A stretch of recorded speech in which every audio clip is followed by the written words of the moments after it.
कच्छ जिला के मांडवी तालुका के बसका गांव में बिन खेती जमीन पर बढ़ाए गए अतिक्रमण को लेकर पूरे परिवार ने आत्मविलोपन करने की चेतावनी दी है। मिली जानकारी के आधार पर कच्छ जिला मांडवी तालुका के मस्का गांव में बिन खेती जमीन पर किए गए अतिक्रमण के मुद्दे न्याय नहीं मिलने पर पूरे परिवार के साथ आत्मविलोपन करने की चेतावनी महिला अर्जदार द्वारा दी गई है। राजकीय दबाव के तहत अर्जी पर ध्यान नहीं दिया जा रहा, वैसे भी गंभीर आरोप रूपाबेन मनीष दिनेश चंद्र सोमैया द्वारा लगाए गए हैं, जो ये जमीन 1967 की साल से मंजूर की गई थी। जल कल्याण मेडिकल सोसाइटी के सामने के हिस्से में जमीन मंजूर दी गई थी।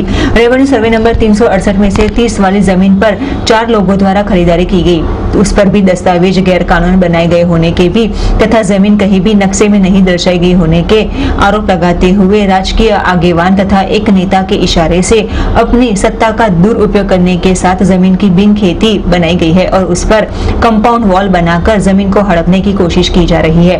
ऐसे में न्याय नहीं मिलने पर पूरे परिवार के साथ आत्मविलोपन करने की चेतावनी देते हुए हलचल का माहौल पैदा हुआ है। માંડવી મધ્ય મારા પરિવાર સાથે રહું છું અને અમારી માલિકી ખાનગી માલિકીની જમીન મસ્કામાં આવેલી છે, જેના સર્વે નંબર 368/7 છે।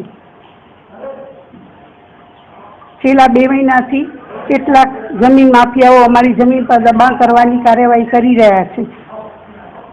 અમારી જમીન પર ગેરકાયદેસર કબજો કરવા માટે છાંગા રણછોડ કે જે ધારાસભ્ય વાસણભાઈ આહિરના સંબંધી છે અને તેમના પુત્ર નવગણ આહીના ભાગીદાર છે। તે ઉપરાંત માંડવી મુન્દ્રા પૂર્વ પ્રાંત અધિકારી શ્રી ચૌધરી સાહેબના સંબંધી પણ તેમાં સામેલ છે। સમગ્ર ઘટનામાં રાજકીય અને અધિકારીઓની મિલીભગત હોવાથી અમોની જમીન પર દબાણ કરી રહ્યા છે। સરકાર પાસે અમારી અરજ છે કે આ જમીન માફિયાઓથી અમને બચાવે, નહીં તો હું અને મારા પરિવાર સાથે આ જમીન ઉપર આત્મવિલોપન કરીશ।